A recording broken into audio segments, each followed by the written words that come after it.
let's go ahead and get things started here. So this first week we're trying this. We got Tarek and Shane. Myself, I am Andrew Miller. We are from Hook'em Headlines. This is the first week we are jumping on the Hook'em Horns football show, talking just Texas football. We'll expand conversations, talk more about recruiting, basketball, things like that down the road. But, this is game week, and we've got a lot to talk about just a few days away from UL-Monroe. I kind of want to get some of y'all's thoughts on just the game this weekend, predictions, maybe, some keys to watch. What do you think? What you're thinking of there? Yeah, so I actually just was working on a piece earlier today previewing ULM and kind of their three best players. And, I mean, if you look at this program from a historical lens, they have been really, really bad. I didn't realize how bad they have been. Since like 1975, which is when they started competing in D1, they've made one bowl game. Then they've had 3 winning seasons. So from a historical perspective, this is one of the worst programs in Division I, and I think the roster kind of speaks to that as well, because there's not really anyone that, Texas should be super worried about, or someone that I see, breaking this game open. One guy that I did look at was Boogie Knight, wide receiver. He was a preferred walk-on at Ohio State back in 2017, and then transferred to Akron, and now he's going to be in his second year under Coach Terry Bowden. He's the one player who, with the ball in his hands, could make some guys miss. But I think Kwiatkowski knows that, and he'll probably match up well with him. So I don't really see any way that ULM can hurt Texas, especially on the offensive side of the ball. Yeah, ULM's offense had some issues last season, to say the very least. I think when you look at the numbers, it's impressive to say that they won 4 games. That's really how bad it was. I mean, most offensive categories that you look at, they're ranking in the bottom 20 teams in the FBS. They might have had the worst offensive line in the FBS last season. They did have the worst. Yeah, pressure rate. The pressure rate that some of their offensive linemen were allowing last season was in the ballpark of 5 or 6% of their pass protection snaps. From a protection standpoint, it was pretty ludicrous how bad it was. They also had I believe it was the second lowest graded offensive tackle in the FBS last season in pass protection. So, I mean, this is a good opportunity to get the pass rush going. They have no excuse. But, Tarek, if you want to give some of your thoughts on the game for this weekend. Yeah, I think this is going to be, to a certain extent, I'm almost wondering to myself, would Texas be better served just by doing a third scrimmage against themselves and going against ULM? I mean, but I'll be at the game, so I'm excited for that. But if this game is still a game at halftime, something's gone terribly wrong. That's what you can say for sure. I mean, you've already said with the offensive line, no pass rush, only one good receiver, which basically means just double him up, make him irrelevant, make the other guys do something. They can't let Quinn Ewers look like a Heisman candidate, let Bijan Robinson run all over them, and then, put in the backups, get ready for Alabama.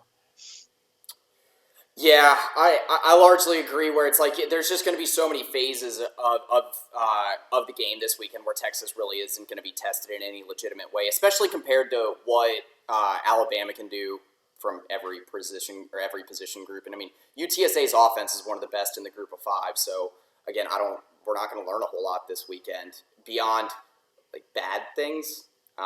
I think it's one of those things where it's like, okay, these mistakes could be issues. It's week 1, so bad things could happen, mishaps could take place, especially along the offensive line. Just 2 true freshmen starting.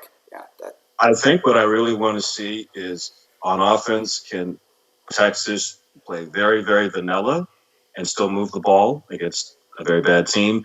And then on defense, can you see some real push from the defensive line without having to bring exotic blitzes and get pressure?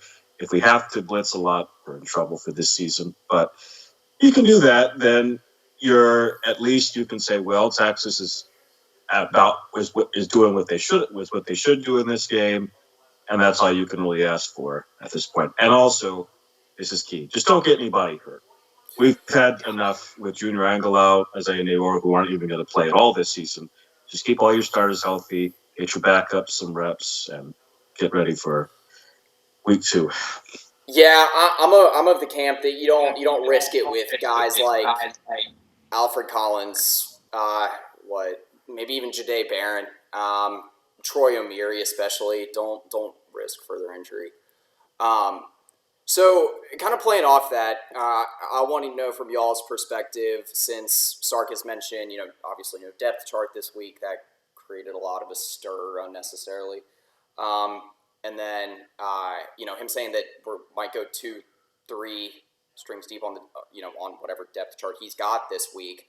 What are maybe some players deeper down the depth chart, some true freshmen, whatever that be, that you're looking to see, maybe one or two? For me personally, it's Jalen Gilbo, since, Boogie Knight might be able to put him to the test out of the slot, and see if he's lining up in the box, if he has any responsibility to contain Chandler Rogers at all, even though I think that'll mostly be on Overshown.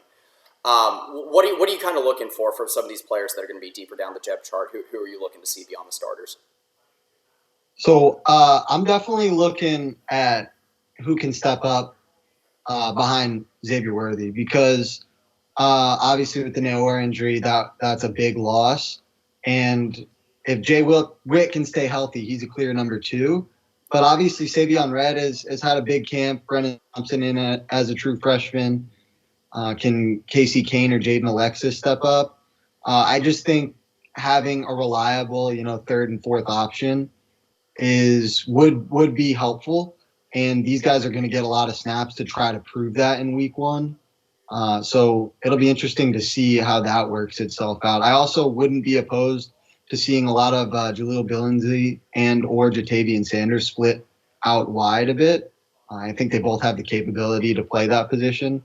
But I'm kind of going to be focusing on who's getting reps at the wide receiver position and what order are they coming into the game. Because like you kind of touched on, Sark isn't releasing depth charts as of now. So we don't really know how they stack up besides, Worthy and Whittington. So it'll be interesting to see how those reps are worked out and if those guys can take advantage of the snaps they see on the field.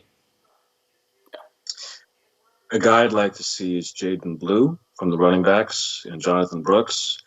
I'd like to see them take a lot of snaps because I want Bijan wrapped in bubble wrap for the Alabama game. But I agree with Billingsley. Another guy I'd like to see is B.J. Allen at safety, see what he can do there.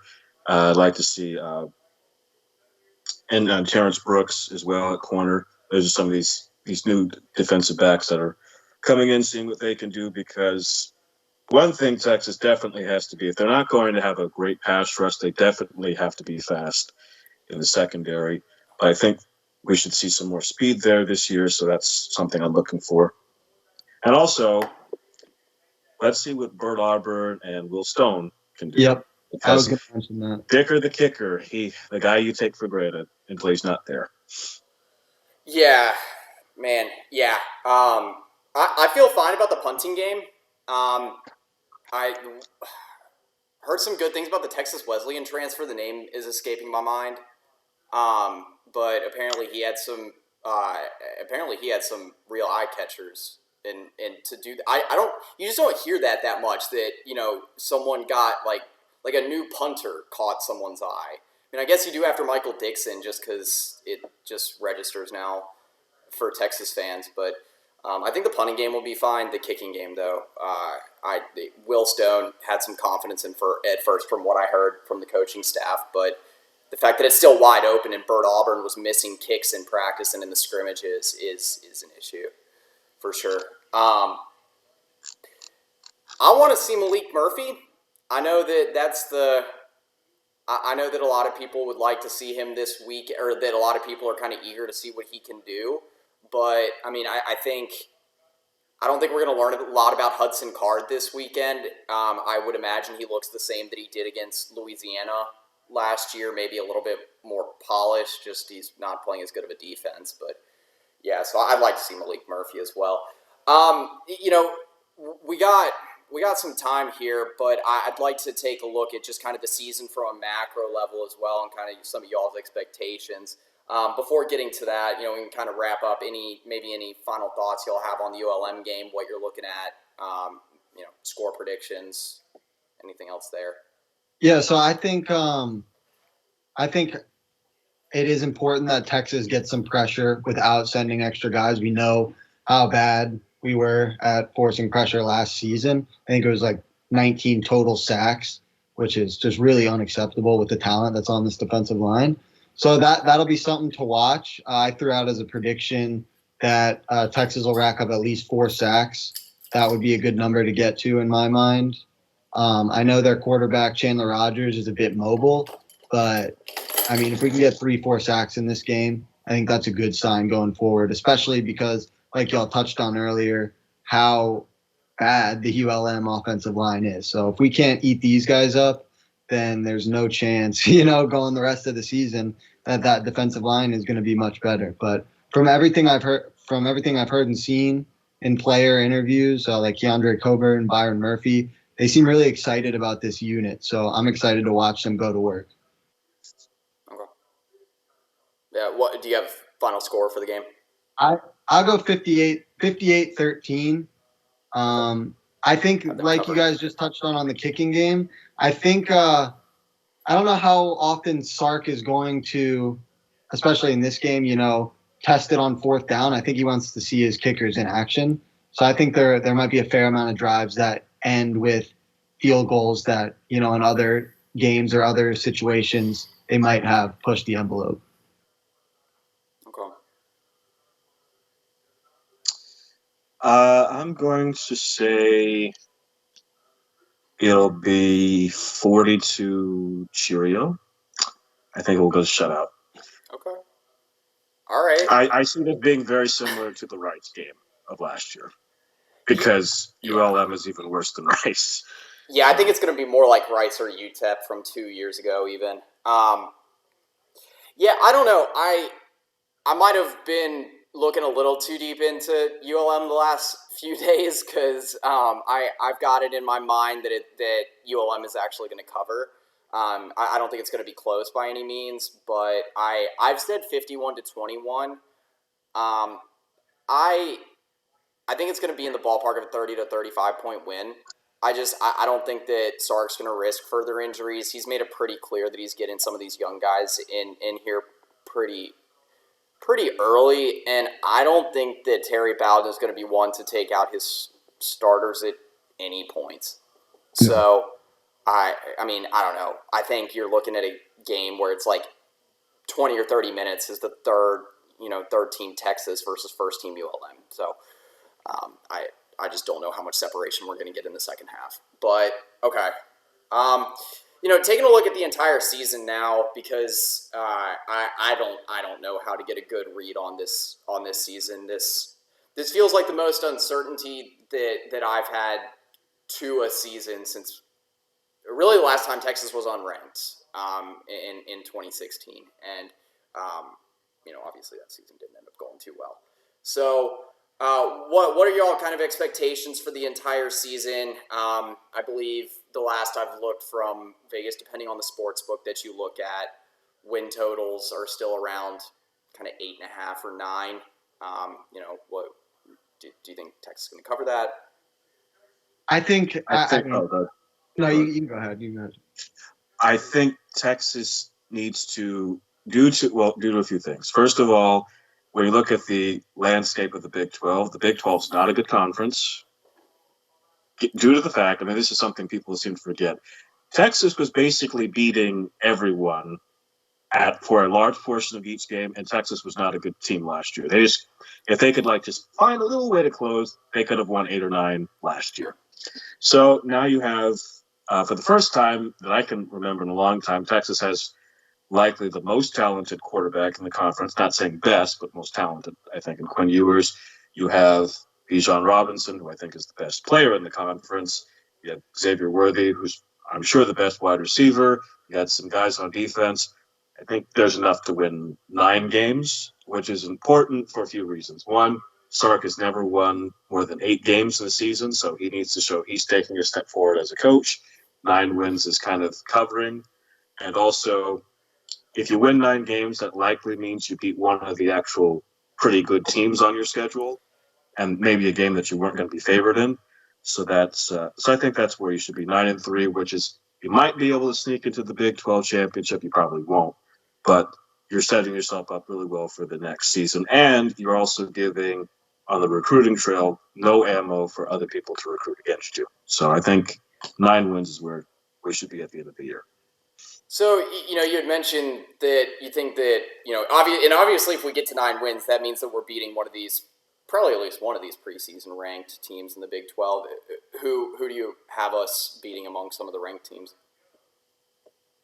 I think Texas will beat Oklahoma, but I would never bet on that because the Red River rivalry never makes any sense. Last year, I couldn't believe that Texas had been up so much and still lost that game. But let's not open up another wound. So I think Texas will beat Oklahoma, and they will either beat one of Oklahoma State or Baylor, but I don't think they'll beat both. Yeah, I could see Texas beating Oklahoma State more so because for some reason in recent memory Texas does better against Oklahoma State on the road than at home. So yeah, well, the Texas Oklahoma State. I know that's a soft spot for you, Andrew, as a Polk graduate.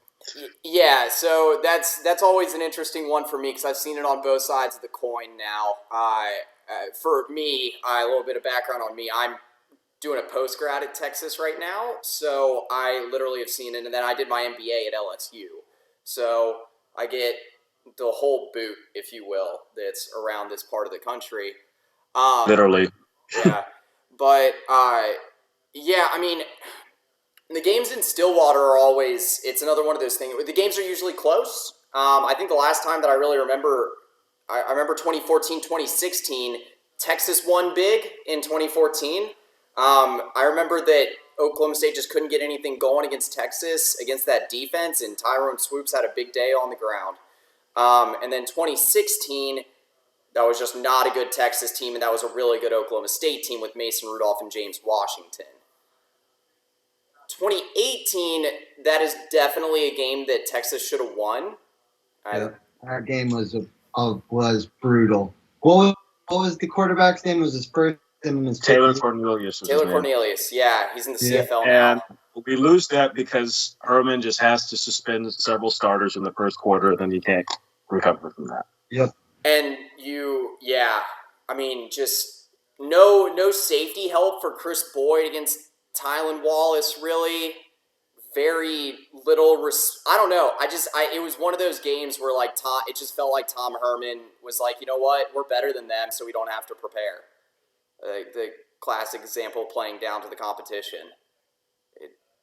It kicked him out of the play or lose to anyone. It seemed like with him, but yeah. So that is interesting though.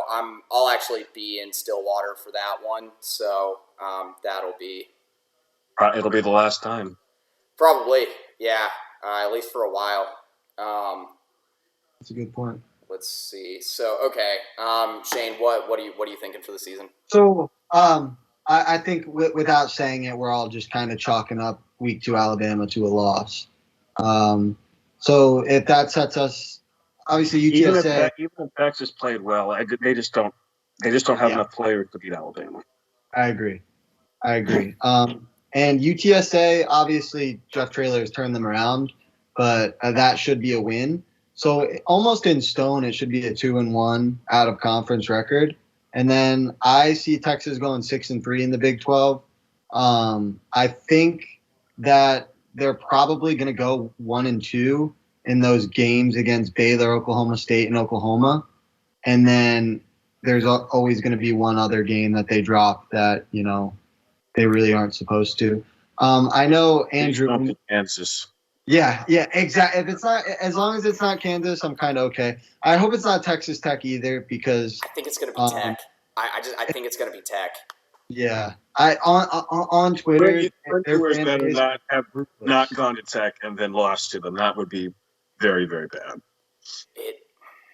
I just. Especially after we put Chris Beard in and Yes, couldn't Tech. it would not be a fun few days on social media if they lost in Lubbock this year.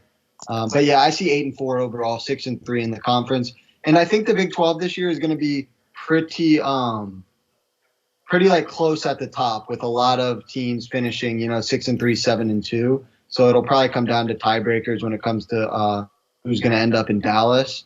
But so I don't think 6-3 gets us there, but you never know. Yeah, I myself, I can see. I mean, obviously, Red River can go either way this year. I'm really interested to see how OU plays against Nebraska. Like, really, really interested to see if yeah. But I think that beyond that, I actually like us in the Baylor game. Texas just tends to play well in regular season finales lately. I don't know what it is, but yeah, or maybe it's just kind of the juice from Roshan Johnson just basically taking the team on his back and winning that Kansas State game last year. Um, yeah, I personally said 8-4, 6-3 Big 12. So Shane, same with you. In my game by game predictions, I also mentioned bowl game. I said that we were going to be facing NC State Ooh, this okay. year. NC State, I'm pretty high on Tim NC Beck State. still there? Yeah, yeah. Okay. He I'll be honest. actually NC State just landed a kid out. I'm from North Carolina originally, and NC State just landed a kid that went to my high school, and I saw Tim Beck was his primary recruiter, and I'm like, man, that Small world. yeah, that's just I, crazy. Yeah, Going on the Baylor game, I just hope that it's meaningful and not because we're 5-6 and need a win to get the bowl eligibility. I hope that it affects who is playing in the Big 12 championship. I think that's all you can really ask for in year two under Sark. So meaningful for someone, but not meaningful for us necessarily. I guess I wasn't super clear on that. Give myself an out, but ideally, the winner of that game takes on Oklahoma State in the Big 12 championship, and Oklahoma is kicking rocks at 6-6. But that's an ideal world. I think one thing that's overlooked for a lot of people is Baylor might be the best team in the trenches this season in the Big 12. I think it's either going to be Baylor. I think it's either going to be Baylor or Oklahoma State. Iowa State is pretty good up front too. I think it's definitely going to be Baylor with Aranda. Yeah, I mean, but so two things that just really stick out to me. One, I think it's huge that Baylor's our regular season finale, especially if we're healthy up front. Because if Kelvin Banks has really caught his stride, maybe we got DJ Campbell going, Cole Hudson, maybe Cam Williams is already starting at right tackle. I mean, having that maturity and maybe having the offensive line more figured out at that point, and the defensive line having more of an identity. Maybe Byron Murphy has really caught his stride. That's going to be huge. That's a good point. Yeah. So I like that game. I don't know. I think that's one that I have circled that I think Texas could do some good stuff in it again as long as we stay healthy. So let me go down the line here. So y'all, I think Shane, you said it. When it's all said and done in the Big 12, who do you think who do y'all think is taking the title? I think, gun to my head, I would say, Oklahoma wins the Big 12 title. I don't want that to be the case. I just, have seen so much Spencer Sanders that I just don't trust the guy. And I know we were on a Twitter space a couple weeks ago with the guys from Storman and Norman. Yeah. And I think Tim mentioned Kansas State. I've watched Adrian Martinez for 4 years just be, obviously I think he has the most all-purpose yards in Nebraska history, but I don't trust that guy to to win when it matters. So I don't see Kansas State being a huge factor. Andrew, I think you were kind of high on the Wildcats, or what do you think about them going into this year? I think that Kansas State is a team that can take advantage of a lot of chaos, and they have a good amount of returning production. I I have a hard time seeing a repeat of Baylor Oklahoma State. Are my thoughts on it. I think a lot of people forget how close Oklahoma State was to like losing like 4 or 5 games last season. And Baylor was. Yep. Yeah. And so as good as both those teams looked at times down the stretch last season, Oklahoma State was like literally like 10 yards away from going to overtime against Missouri State early in the season. They were a game-winning drive away from losing to Tulsa, I believe it was. So, yeah, I wouldn't discount that. I also don't think Oklahoma State is as good this season as they were last year. Just not as much experience. Baylor, I think could actually be even better, but again, it just when you have the breaks go one way one season, they're just going to go against you the next. Yeah. That's just the way. It's kind of the way the cookie crumbles. But sorry, who did you say? I don't know if you got there yet. I think we're all in agreement here that the Big 12, because it's not a great conference, it has like you could see. Yeah. I mean, are any of us going to be like totally shocked if it's either Texas, Oklahoma State, Oklahoma, Baylor, or Kansas State holding up the trophy at the end? It's like, okay, we can all make plausible arguments and say, yeah, I could see that happening. So that in and of itself just shows you how wide open the conference is. That said, I will never trust Spencer Sanders because the only person who can throw a game away better than Spencer Sanders is Casey Thompson. So no grudges there or anything. But so don't trust them, even though I think Mike Gundy is a very good coach. With Aranda, I kept thinking about this too, and I was rewatching Baylor games. And I kept thinking, yeah, you won the game fair and square. You won in the bowl game too. But I didn't see Baylor as like an intimidating team. They're just really disciplined and don't make a ton of mistakes. But they weren't like just beating people down, except Oklahoma, where they just played the game of the year that year. Oklahoma, it's so hard to really know who they are now without Riley, without Stoops, without having that surefire type of offense because Levy has never really, regardless of what they say, he was under Heupel and Kiffin. Those guys were running the offense, so we don't really know what to expect Levy. And the type of offense that they run is going to be very similar to what like Kitley and some other people are running, so they're not going to be as unique in a way. So who knows? But if I have to pick someone, I'll say Baylor repeats. So yeah, because I trust them among all these teams I don't trust. I think that's fair. That's a good point.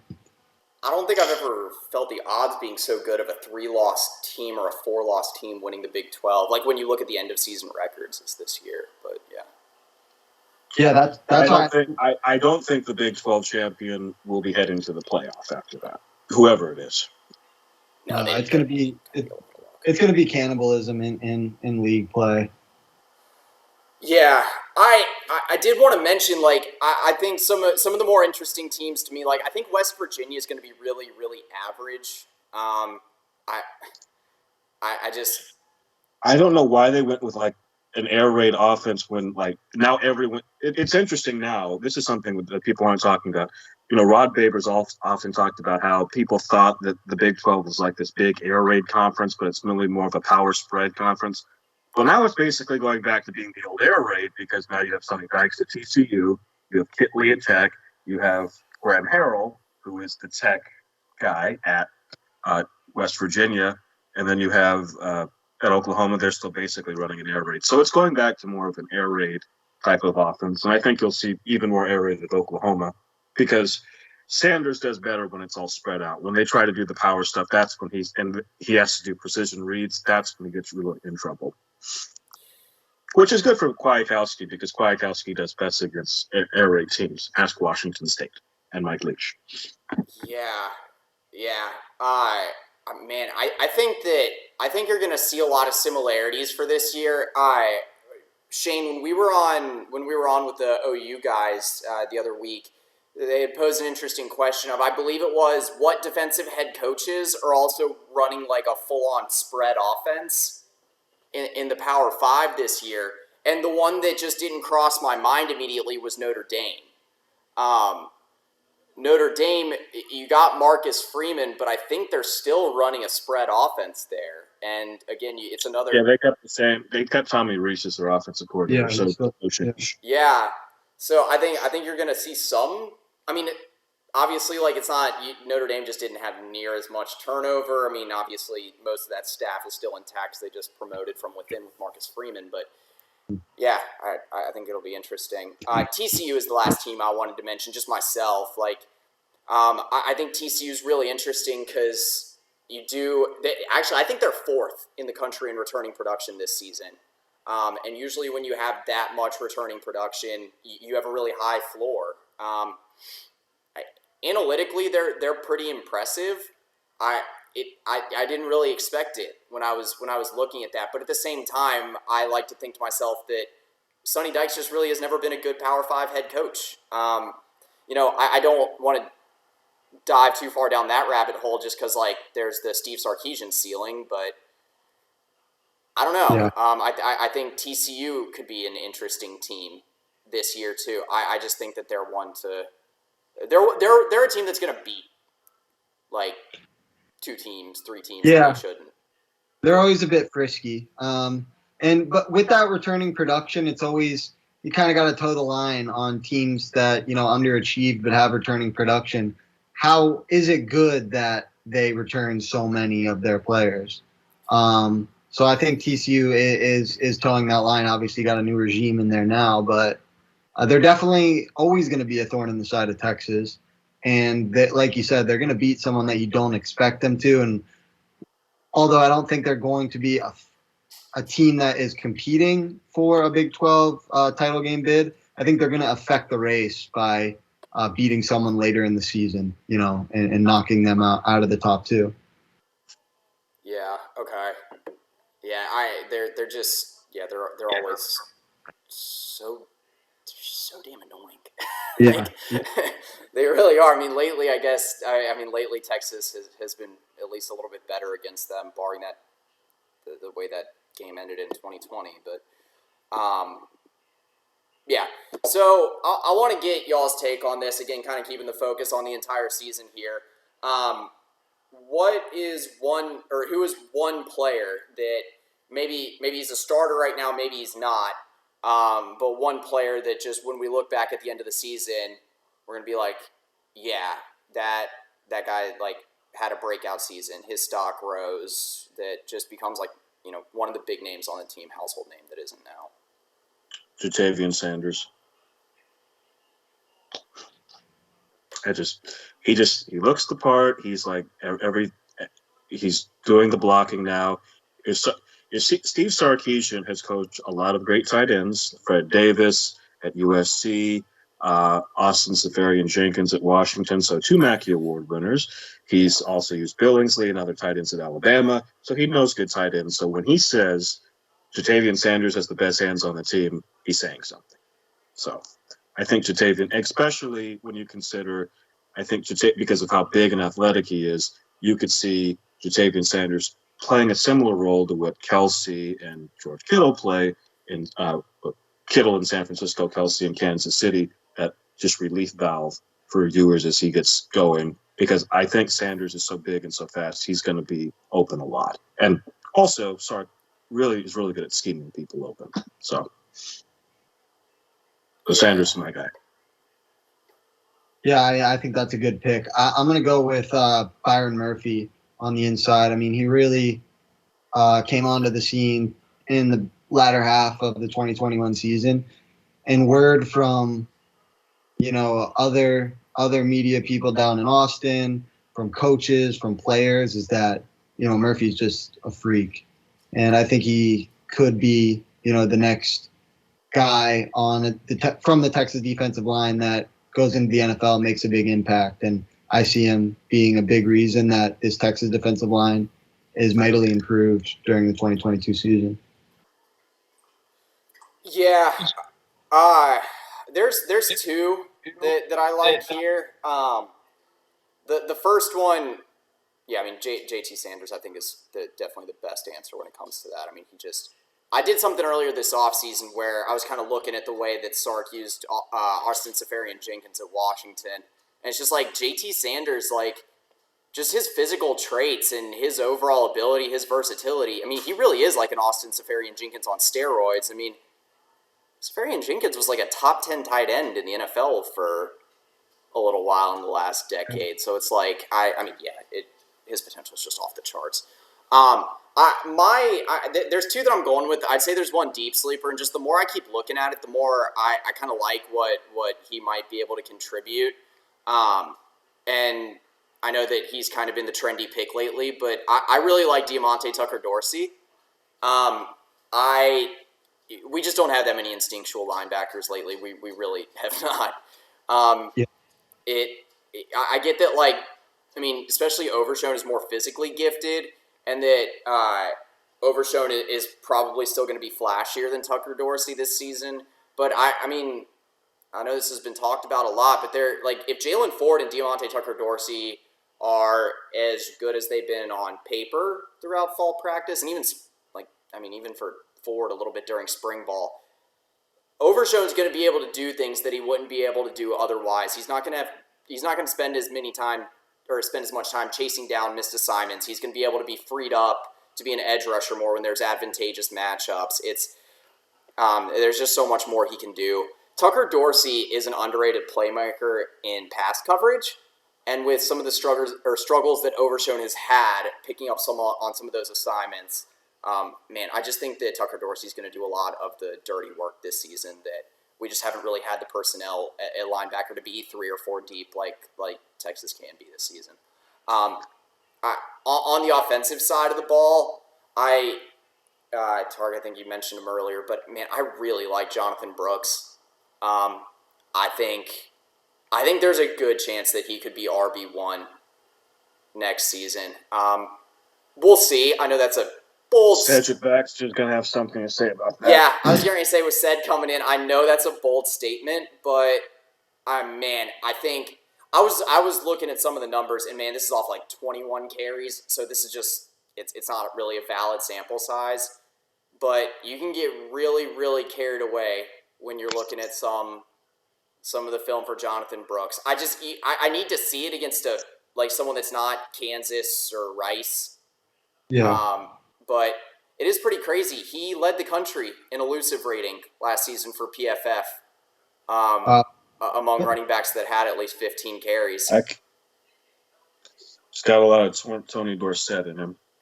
He's got that jab step, and he just falls forward and just an insane amount of lower body strength in a way where it's like half his runs were first downs. He averaged, and this is pretty crazy too. So I was looking. I like to do a lot of like analytical work, things like that. I was looking at the missed tackles force per carry for all Big 12 running backs last season, and the top 4 running backs in terms of missed tackles force per carry were all Texas running backs in the Big 12. It really is the best running back room in the Big 12, if not the entire country. And the one that led that group was Jonathan Brooks. Again, small workload, easy to get lost in it. I mean, I don't think he's better than Bijan Robinson by any means. Obviously not. But, man, I like him. I think he's going to get more. I think he's going to get more work this season. I don't think they're going to put Roschon Johnson under too much stress this weekend. I think him and Jaden Blue are going to be in for a lot of carries. Yeah, and because Brooks played at, was he 3A in Texas? Yeah, Hallettsville. Yeah, so I feel like there's maybe not a chip on his shoulder, but fans want to like see him prove it, you know? Whereas I think if he's, from everything we've seen in scrimmages and in practice, he looks the part. Just because he played at a smaller level than a lot of these guys in high school doesn't mean that, he can't be the starting running back at the University of Texas. I mean, if you look at Bijan Robinson's high school highlight tape, he was running over, guys that look like me in Arizona high school football, just like 5'9", 150-pound safety. So he transitioned just fine to the college level. So I don't think, especially after not being in the program for a couple of years, that Jonathan Brooks should have any trouble against these Big 12 defenses when he gets the opportunity. Well, and if you read some of the practice reports, and I mean, just like talking to some people around the program, I didn't get the feel that there was any more impressive running back, other than Bijan, obviously, than Jonathan Brooks. And Roschon Johnson missed some of camp, so that's incomplete. It's an incomplete picture to some degree, but I think he's gonna have a good season. I wrote something today where I said that he very easily, I think by the end of September, could have surpassed his production from all of last season, because I think he really only got work in like 3 games last year. So that wouldn't. So do you think that?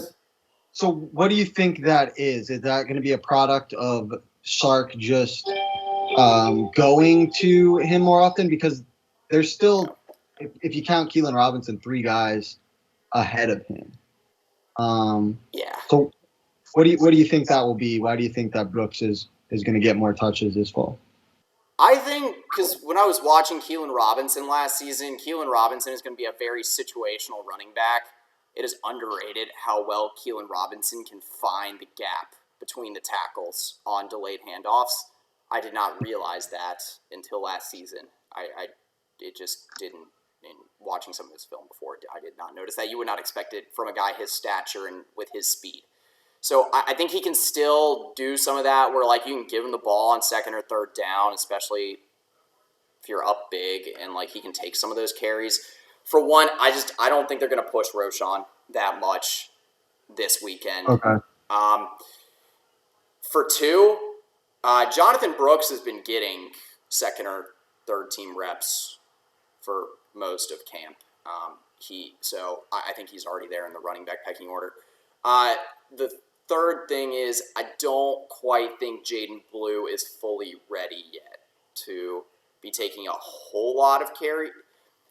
Some untimely drops in camp aren't going to matter that far down the road, but we got to remember that Jaden Blue didn't play his senior season of high school football. That's going to serve him really well in terms of fresh legs, but, I mean, there's going to be a little bit of rust to knock off. He's insanely talented. Again, I think a lot of people forget that he was a 5-star recruit before he had decided to forego his senior season of high school football, and just him sitting out does not take that 5-star talent away. But he's going to have some rust to shake off. I just think when you combine all those factors together, Brooks is going to have a big September. I hate to pour a little cold water on the situation, but so Sark was on the Craig Way show tonight, and he listed Bijan Robinson, Roschon Johnson, Keelan Robinson as the 3 guys that we're really going to lean on during the season. So don't know if we want to read too much into that, but he didn't mention Jonathan Brooks. So that's the thing that I think there's no question that Brooks and Blue, as well as we're talking about. There's only so many carries is the problem. Yeah. I just if everyone stays healthy. Hold on a second. Hold me back. Keep going. If everyone stays healthy, I just find it hard to see.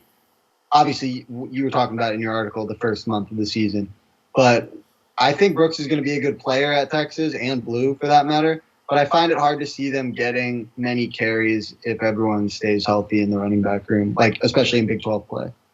Yeah, I do think, I think when it comes to Alabama, you're not. I mean, you might not even see Brooks get more than one. He might not get a single carry in that game. That wouldn't surprise me in the slightest. I think he's set up for a lot of success. Also, I don't know. It's something about it. I'm on the Jonathan Brooks bandwagon, at least for the first month of the season, and I'll take it from there. Perfect. That is interesting, though. To Tarek's point, I had not seen that, so it'll be interesting to see how that plays out. But Keelan Robinson, I think, is someone that's going to be used a little bit. At least I think it's better to use him situationally. If he's got to work on his hands. He had too many drops last season on just very, very catchable balls. So did Bijan, though. Um, but I mean, just if you can get Keelan Robinson the ball in space, man, Yeah, it's the dude's a rocket. It doesn't matter if it's on special teams, if it's on a like punt is he coverage, kick is he going to be a return. gunner? Is he a gunner on this team? You think?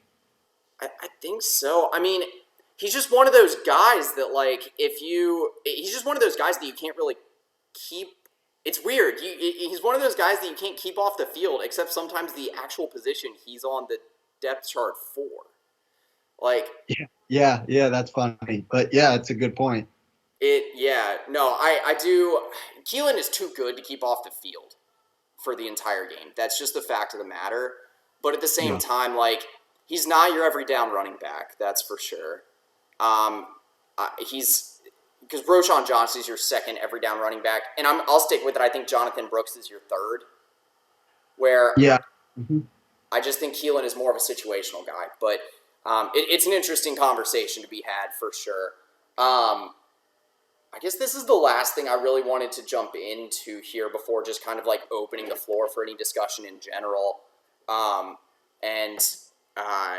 We can work Tarek back into this discussion as well. But I wanted to talk a little bit about recruiting before we jump off here. And like I said, I'll still leave open floor for anything else that we want to discuss. But heading into the fall, I don't want to touch too much on 2024 yet because we've got plenty of time to do that. Yeah.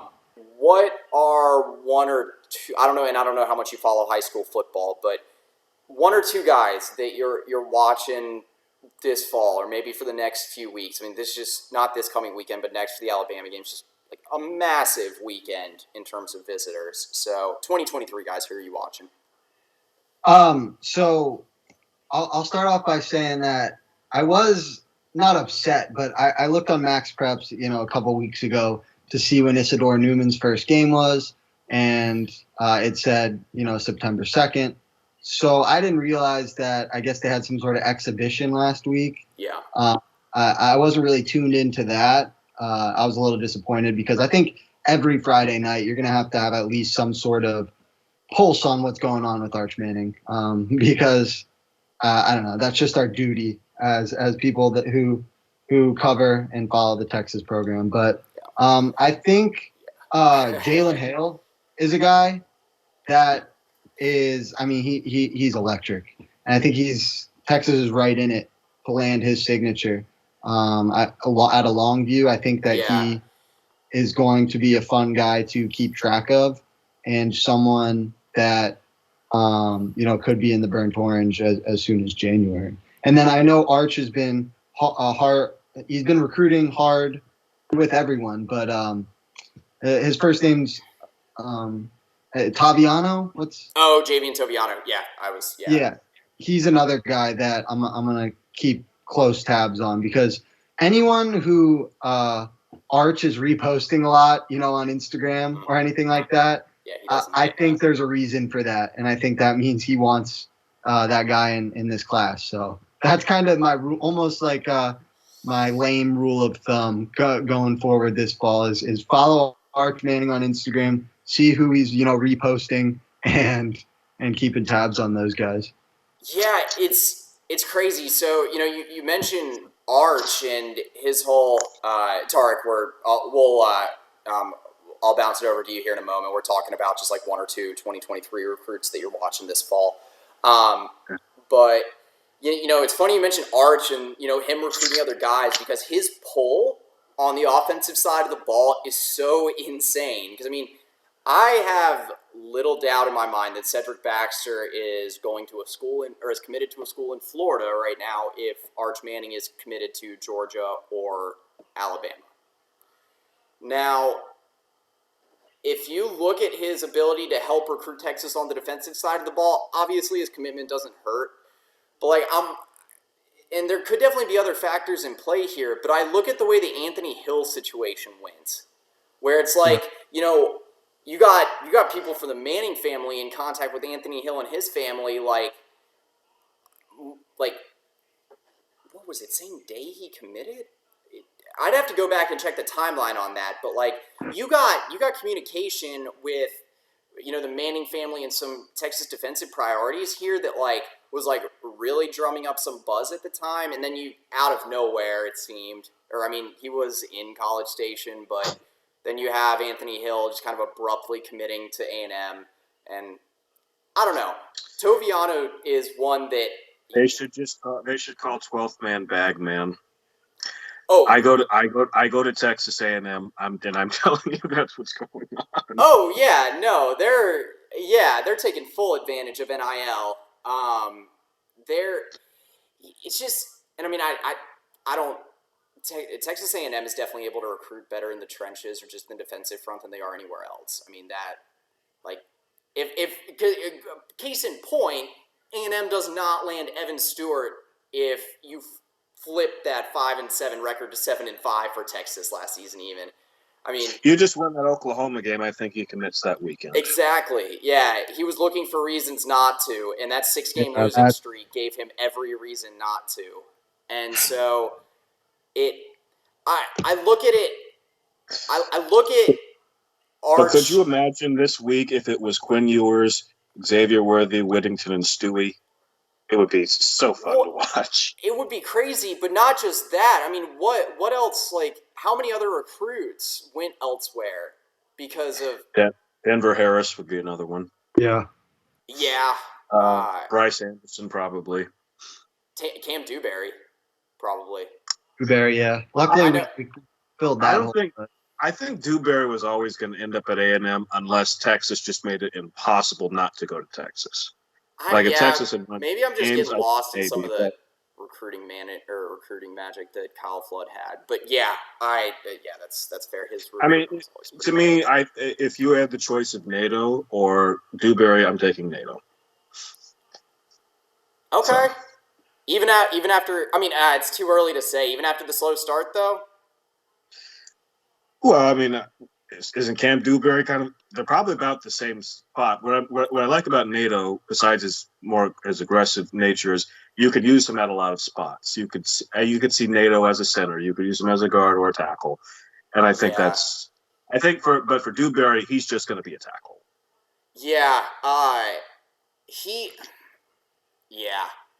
I think it's really interesting with NATO, but okay, so I'll do one of mine because I'm kind of getting my feet wet again with high school football this fall. Last season I wasn't, I just wasn't kind of tapped in as I usually am. I'm usually at about 6 or 7 of the recruiting camps or combines each off season. Last summer and even this summer, I only got about to 1 or 2 each. So.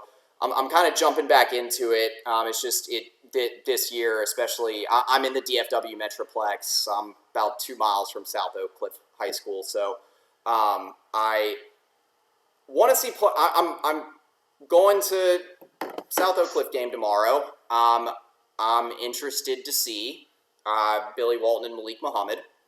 Yeah. If you're looking for someone, Billy Walton is the guy that Oklahoma State gets. That is really underrated and then becomes like an all-conference player. So I was very happy when we got Billy Walton. He was pretty impressive, at least from what I saw last weekend. I know they lost to Duncanville, but yeah. I mean, Duncanville's it's Duncanville. It's no big. They're both damn good teams. Hey, but if you're looking for someone to watch that's committed elsewhere, just talking about the big humans. South Oak Cliff has an interior offensive lineman. He might play a little bit of defensive line as well. Breon Ramsey Brooks, I believe, is his name. 6'5", 380.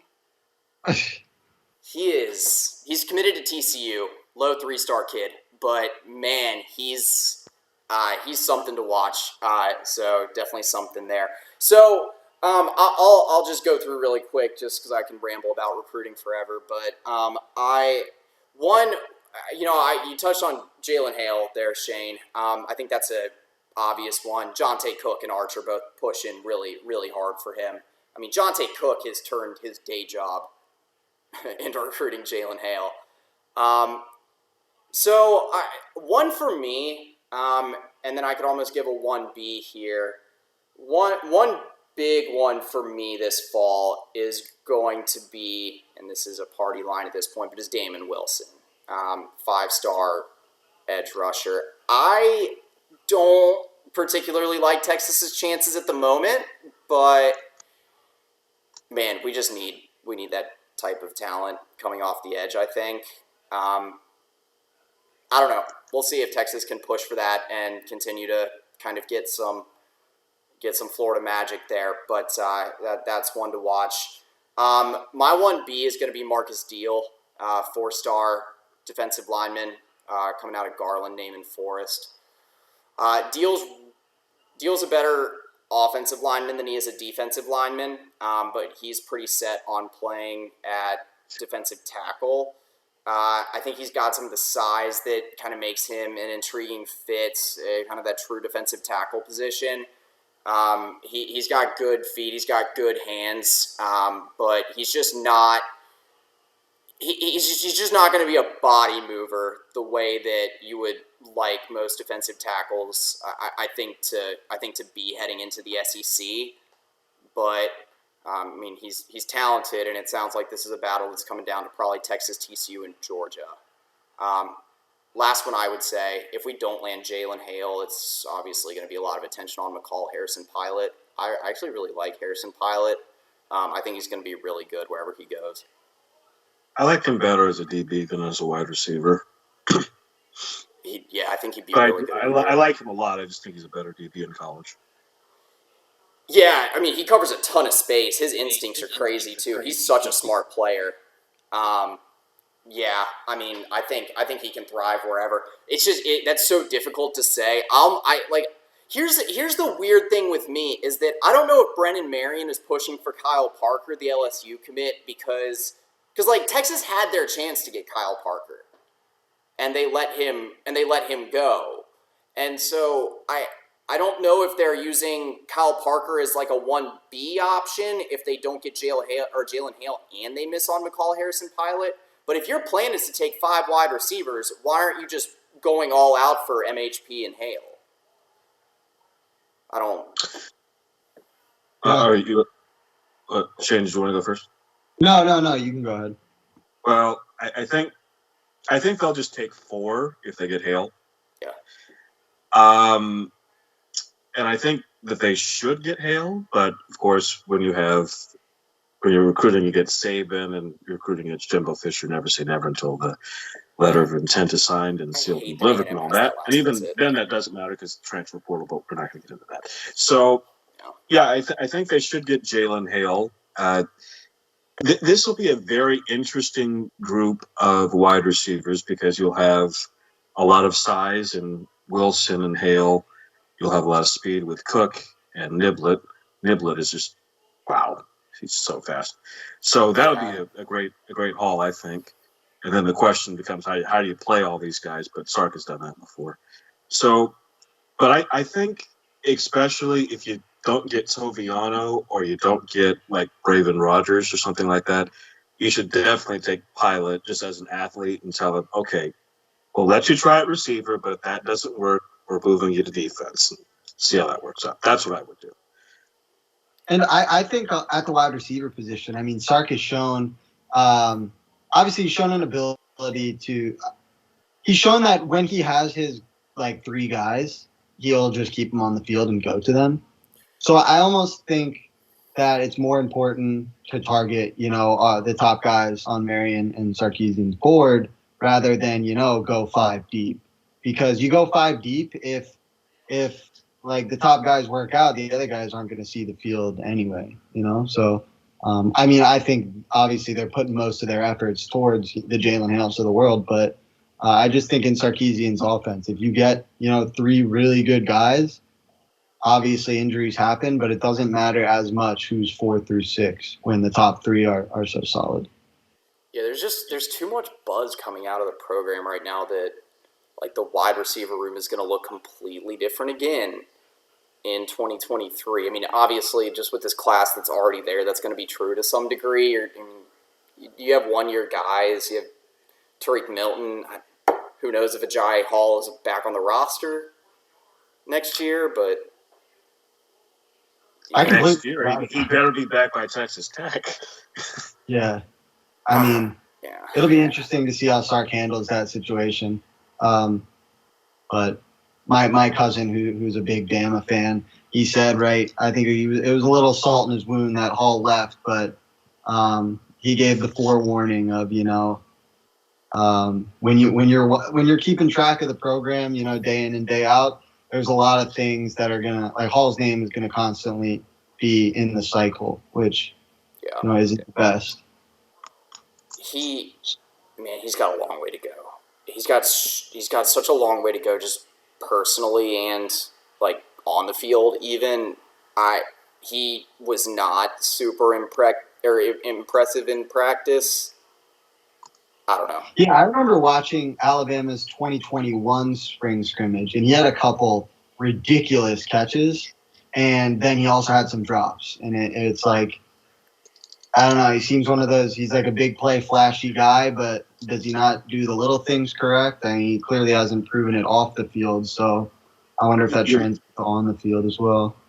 I really hope that Agiye Hall is not a bigger version of Joshua Moore. Yeah.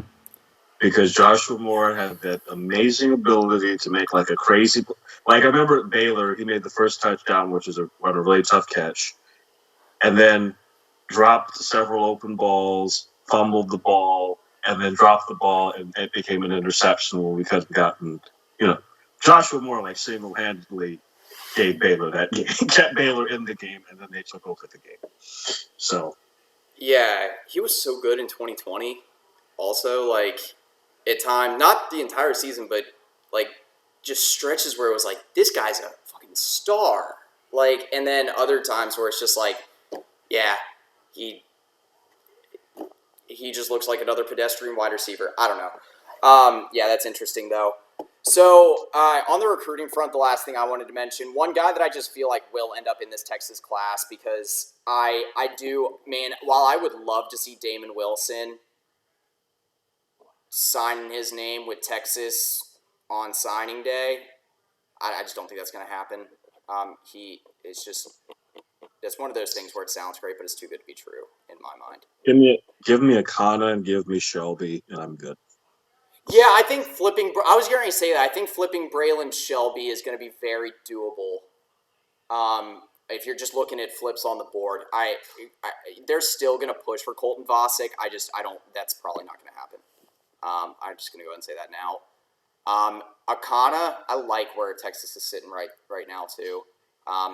If they whiff on, I can't even call it whiffing really. If they for some reason can't get Shelby or Akana, to Darius Collins, I think is going to be your next edge rusher in the 2023 If you can't class. get Shelby or Akana, something went really bad. Dude, I think. You say that, but man, Kwiatkowski, he's not a good recruiter. He's not a. I don't think. Well, that's not entirely true. If he really focuses on someone, he can be. He was the primary recruiter for Justice Finkley, for example.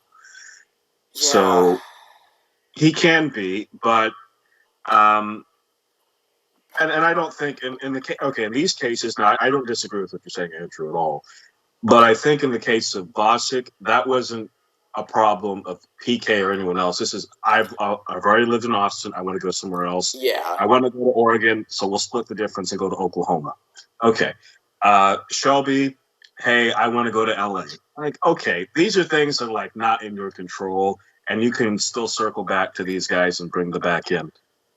Yeah. But that's okay. I mean, at least with the case of PK is at least trying in recruiting. He's not a lazy recruiter. He's just not the most personable, gregarious guy.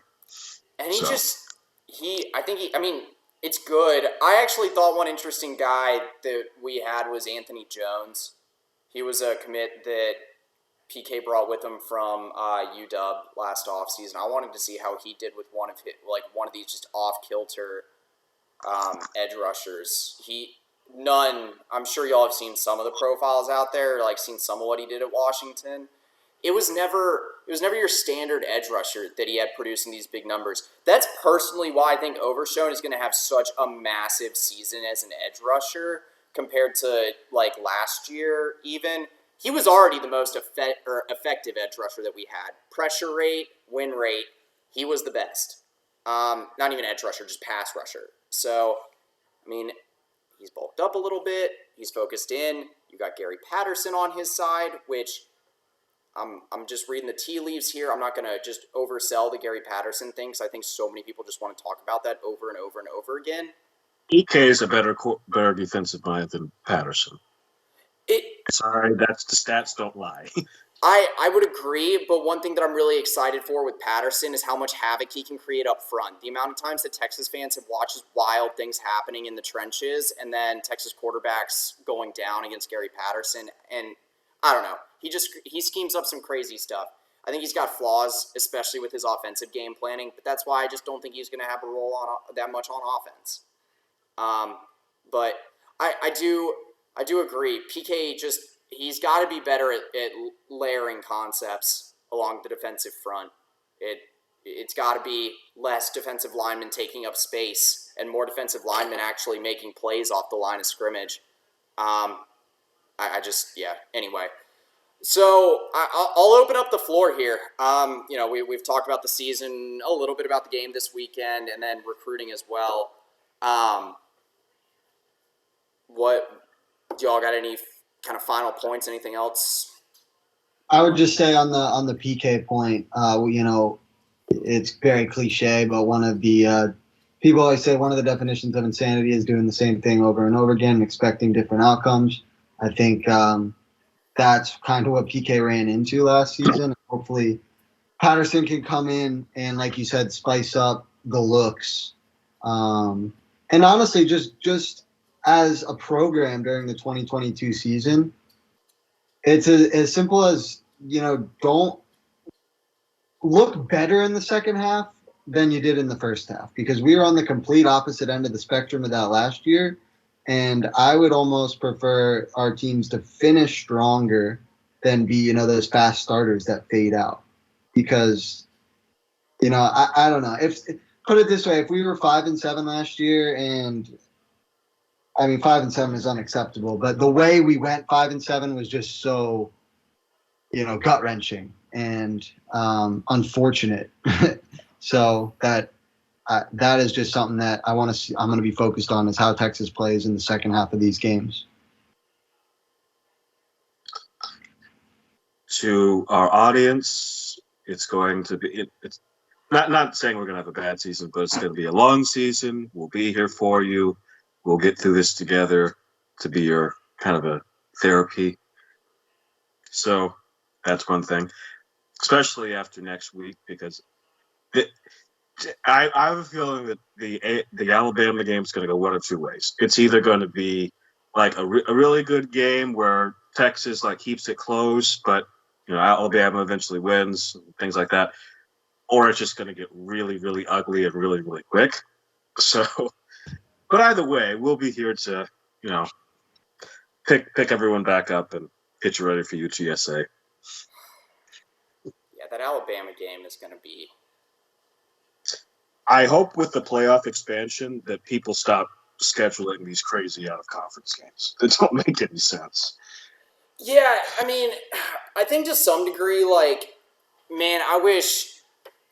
kind of wish we were playing, I don't know, not like a Clemson, but pick some team in the 5 to 15 range. Yeah, like Oregon or someone that's not. I get what you're saying.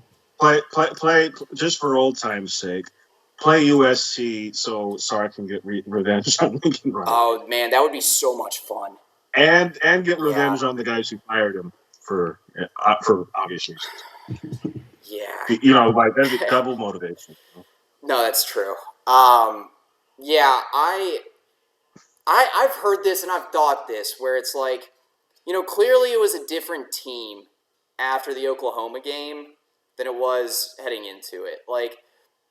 And I've heard some comps, just other people in the media just saying, and I get the point. I'm not trying to bash that point. I understand it of kind of saying that you don't want to lose the locker room after the Alabama game the way that you did in OU. But I think you lost the locker room after OU because you had a bunch of players that weren't bought in.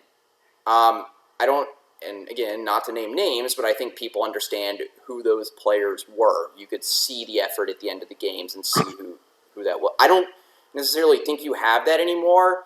And if you get demoralized against Alabama, it's just probably for other reasons. I don't think it's necessarily the same thing. But on the other hand, like I think you can't let some of these early games in Big 12 play slip away. West Virginia last season is a game that was a pretty tough pill to swallow, the injuries that occurred. Obviously, I think if you have Bijan Robinson, if you have a healthy quarterback, it doesn't matter who it is. If you had a healthy quarterback in that game, I think you win. So I think you can't let some of these early games in Big 12 play slip away. Maybe we lose to Texas Tech, but then come back and beat West Virginia. You're still... Stop it, Andrew. Don't put that in the atmosphere. You've already chalked it up as a loss. Okay.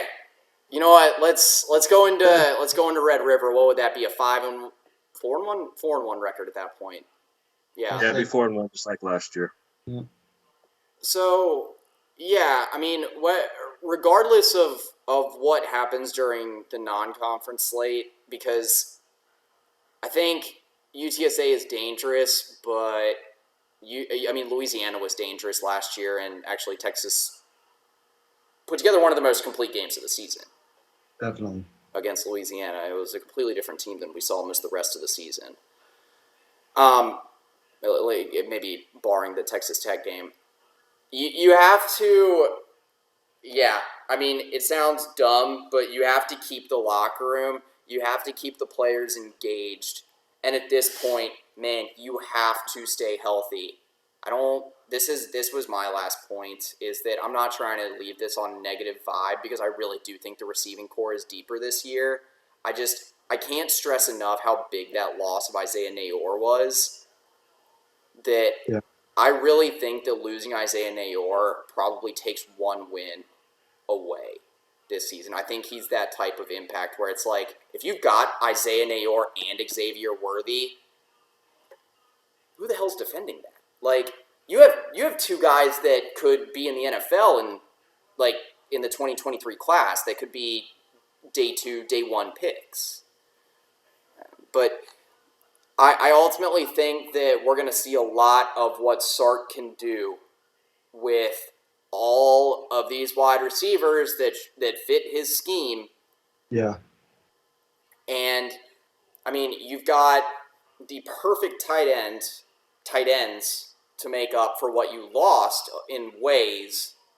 It's going to be some hybrid scheming here, but you got perfect tight ends to make up for what you lost in Isaiah Nayor.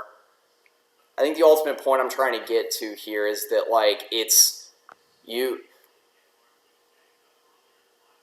Sark's job might be even more difficult, from a schematic and game planning standpoint, is probably going to be more difficult this season than it was last. Because last season you had more experienced quarterbacks. You had you had a more experienced offense. Let's not overlook the fact that 7 or 8 of the starters on offense are going to be fresh, underclassmen. I think Sark's job's going to, because he just doesn't focus on defense. The defense will be improved. I would bet my money on that. They will be a lot better, I think. Maybe not a lot better, but markedly better.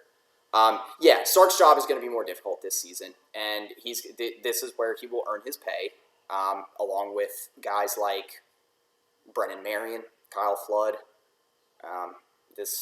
There's more talent this year, and I think they got more of their guys. But, man, Tarek, you said it. It's going to be a roller coaster ride this year. At Oklahoma State, we had the saying, live by the Gundy, die by the Gundy. Live by... I think this year it's going to be live by the Ewers, die by the Ewers. Well, actually, I thought you were going to say live by the mullet, die by the mullet, and it would be the same thing. That is true. Yeah, I missed an easy one there.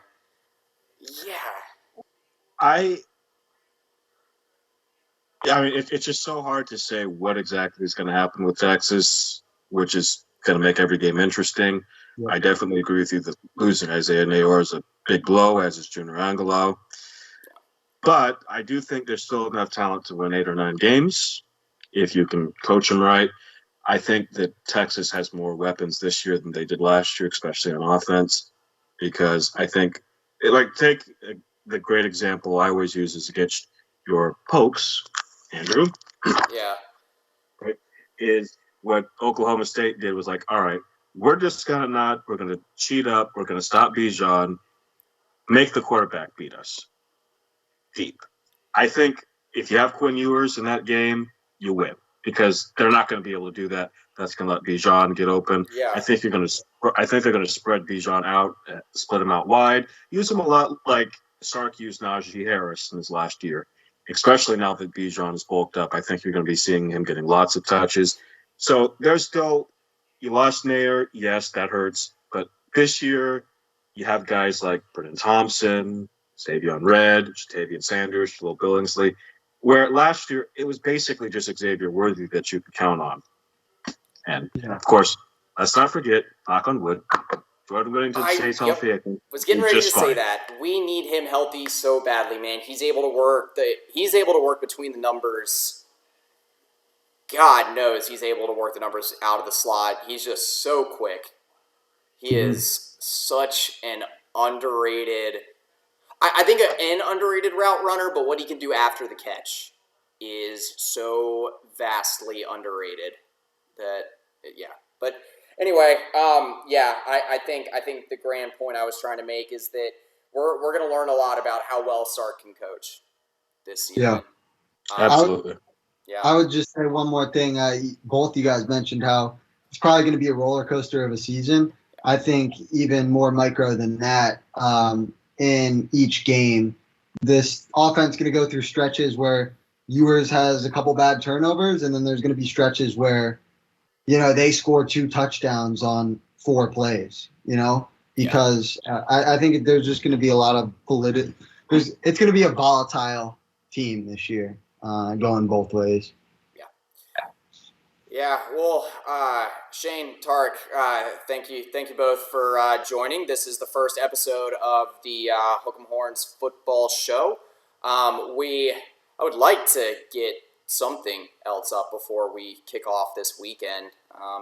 We'll see what we can do here, but thank you all for joining. We look forward to what we are certainly hoping is a great season, but what is sure to be an entertaining one at that. So, thank you. Hope you all will join us later. Check us out at hook'emheadlines.com. I'll link all of the work for all 3 of us, some of that below. Y'all check us out. Thank you. See you.